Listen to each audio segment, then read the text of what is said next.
Magkano binayad mo? 100! Oh, 100. Taga saan ka? Babae ako ng papaya!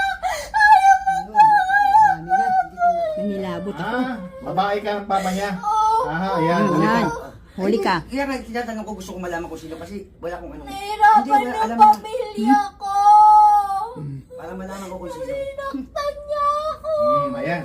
Yan. Lumabas ang totoo. Oh. Please lang kasi Tantanan mo yung bata na to ha. Tinantanan ko na po. Oh, sige. Tinatanggal na namin lahat ng nilagay niya. Pagtulungan niyo dalawa ha. Dalawa kayo mamamatay. Opo. Pagtulungan niyo, bilisan niyo. Tinanggal na po nung isa. Oh, bilisan niyo. Ako naman. Bilisan mo, ikaw naman ha. Wala na siya. Anong pangalan? Gusto ko malaman kung sino. Namin sa dami babae mo. Bakit hindi mo Yan. matandaan? Magbangkit ka lang. Hindi. Wala na po siya. Kakain na po ito ng marami ngayon. Siguraduhin niyo ha. Opo. Ayoko na